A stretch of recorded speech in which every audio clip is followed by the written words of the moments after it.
Dans cette publication de 1990, Rem Koolhaas écrit une préface qu'il appelle « Saut quantique ».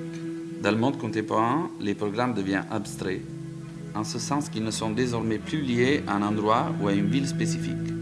Ils flottent et gravitent de manière opportuniste autour du lieu qui offre le maximum de connexion. Et encore, tous ces faits décrivent une condition nouvelle, à la fois locale et globale, tout aussi importante pour les Japonais que pour les Lillois. En décrivant son projet de l'île Europe, il insistait sur le fait qu'en réalité, toute cette intervention était liée à la fois à la construction de l'Europe, mais à la fois surtout à l'idée de connexion et de liens qui connectent.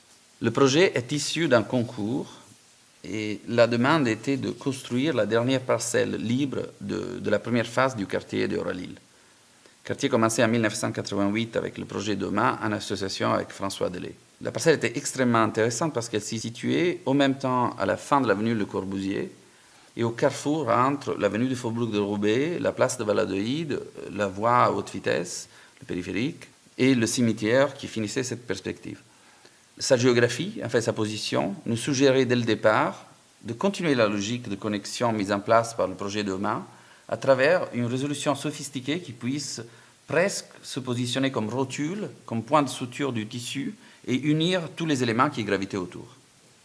En coupant, en rallongeant les axes à l'intérieur de la parcelle, on a commencé à sectionner l'extrusion initiale pour obtenir finalement une sorte de petite tour, un élément très vertical qui finisse l'avenue Le Corbusier, un immeuble d'angle pour la place Valladolid et un signal urbain quand on vient du périphérique en contrebas.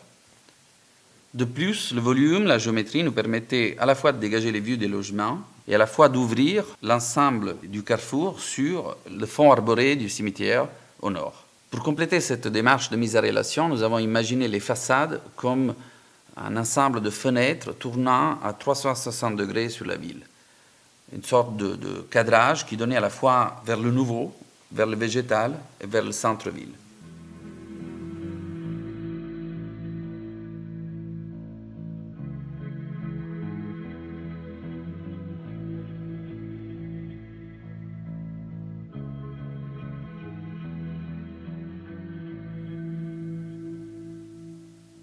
Dans ce projet de bureau où le programme est très flexible, c'est la forme qui est venue dicter l'usage et non l'inverse. Le rez-de-chaussée du bâtiment accueille plusieurs fonctions. Le hall d'accueil permettant l'accès au bureau situé en superstructure et 2 surfaces commerciales réparties de part et d'autre. Les plateaux de bureaux ont été conçus de manière à permettre un aménagement flexible et rationnel et favoriser le cas échéant la divisibilité des plateaux en 2 surfaces équivalentes.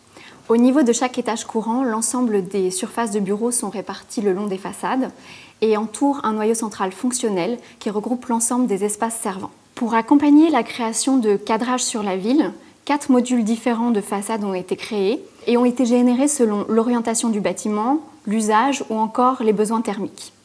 Chaque module se compose de plusieurs couches et répond à des besoins différents. Ainsi se succèdent des zones très vitrées, des systèmes de double pot, des zones complètement opaques et des trumeaux verticaux qui règlent les façades au rythme de la vie du bâtiment.